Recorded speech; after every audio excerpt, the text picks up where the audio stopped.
How does someone go from being the face of young love in America to sleeping in a car, nearly forgotten by the same world that once adored him? What happens when a perfect Hollywood image starts to crack, revealing a man who carried heartbreak, secrets, and deep regret? Troy Donahue wasn't just another handsome face in the golden age of film. He was a symbol of innocence, charm, and idealized love. But beneath the spotlight, his life unraveled in ways no one expected. His was a story shaped by rapid fame, tragic relationships, hidden truths, and a long, painful road to self-acceptance. It's the kind of story that makes you question everything you think you know about the glossy world of Hollywood. Born Merle Johnson Jr. on January 27, 1936, in New York City, Troy came from privilege. His father was a corporate executive, his mother a stage actress. That mix of business discipline and theatrical flair shaped him early, pulling him toward the performing arts. He started off at Columbia University, studying journalism, but something about the Hollywood dream tugged at him harder. He made the leap, and by the late 1950s, he had signed with Warner Brothers. It was there that he was renamed Troy Donahue, a name destined to sit on movie posters, fan magazines, and teenage hearts across America. His breakout moment came with the 1959 film A Summer Place, a romantic drama filled with emotional turmoil, forbidden love, and generational tension. Starring alongside Sandra Dee, Troy captured hearts with his quiet vulnerability and clean-cut look. The film's massive success turned him into an instant star, and his character's longing and sincerity struck a chord that still echoes through time. Troy was everything Hollywood wanted in the early 60s. He was gentle, handsome, mysterious, but never threatening. He embodied the safe kind of dream, the type girls could bring home to their mothers. Roles poured in, and he starred in hits like Parrish, Susan Slade, Rome Adventure, and Palm Springs Weekend. His fan mail flooded the Warner Brothers office, outnumbering most of his peers. His face was everywhere, on the covers of Photoplay, Teen Beat, and every magazine that chased teen affection. But as the 60s rolled on, the world started to change. Audiences no longer craved perfect boys and feel-good romances. They wanted anti-heroes, edge, realism, and pain. Troy's image, once his ticket to fame, began to feel old-fashioned. The roles stopped coming. The phone didn't ring as often. He was still the same man, but Hollywood had moved on. With the decline of his career came darker personal struggles. Troy began drinking heavily, slipping deeper into addiction. The money dried up. The spotlight dimmed. And at one point, the man who once lived like a prince found himself homeless, sleeping in his car. The contrast was brutal. Once adored by millions, now barely surviving. But what stood out most about Troy was that he didn't hide from this fall. He admitted to his mistakes. He spoke openly about his alcoholism and the shame he carried. He joined Alcoholics Anonymous, got sober, and slowly began piecing together a life with more meaning than fame had ever given him. That honesty, raw, real, and brave, earned him something no movie ever could: respect. In the years that followed, he took small steps back into the spotlight. He appeared on shows like The Love Boat and Chips, and made a clever cameo in Crybaby, a satirical tribute to the era that once defined him. But now, Troy wasn't trying to reclaim his past. He was laughing with it. Fans who met him at conventions weren't just seeing a fallen star, they saw a man who survived. A man who could smile at his old image while fully owning the hard road he walked. His humor became self-aware, his charm more grounded. He had grown out of being just a heartthrob. He had become human. But his personal life remained complicated. Troy was married 4 times, and each relationship ended in heartbreak. His first marriage, to actress Suzanne Plachette in 1964, lasted just 9 months.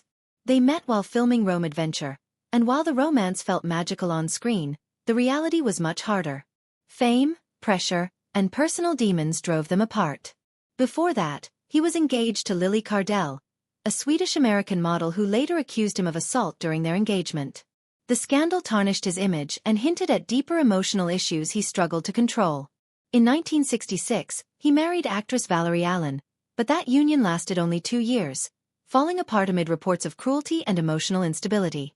By 1969, Troy tried again with Alma Sharp, a woman outside the entertainment industry. Their marriage ended after 3 years. His fourth and final marriage to Vicki Taylor from 1979 to 1981 followed a similar path. Brief and distant, marked by unresolved struggles and growing emotional isolation.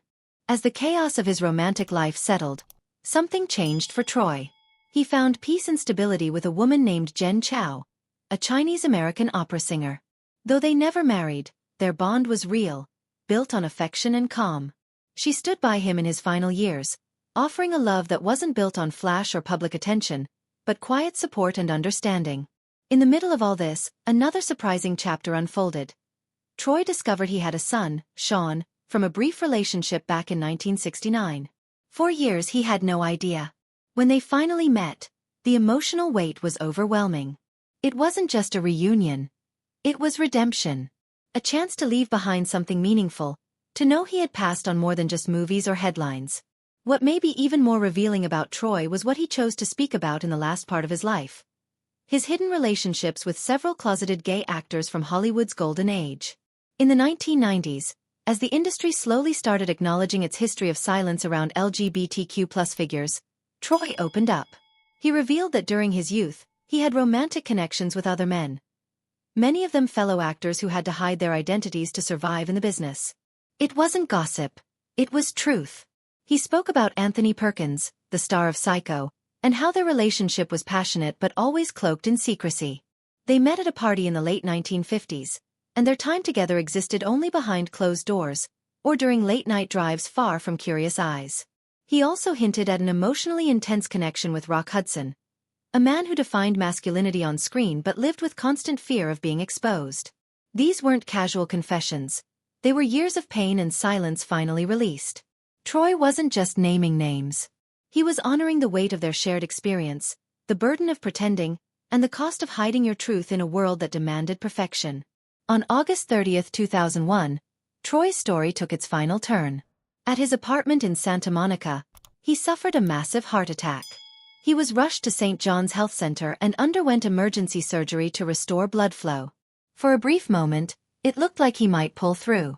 But hours later, a second heart attack hit, and his condition worsened. Doctors tried everything, including bypass surgery, but his body was too fragile. On September 2, 2001, Troy Donahue passed away at the age of 65. He left behind more than just film credits or magazine covers. He left behind a legacy of vulnerability, strength, and realness. He was a man who once defined the American dream, only to fall hard and climb back with scars that told a much deeper story. Troy Donahue's life reminds us that fame is fleeting, but the way we handle our truth can last forever. He was a symbol of youth and beauty in one era, and a voice of honesty and healing in another. He gave fans a fantasy, but he also showed them the reality of what happens when the lights go out. He lived, he fell, and he rose. Not with the same fame, but with more courage than ever before. If this story touched you, take a second to like this video and subscribe to the channel for more powerful and emotional stories from the lives of people who lived behind the camera. Let us know in the comments what you found most moving about Troy Donahue's life. Thank you for watching.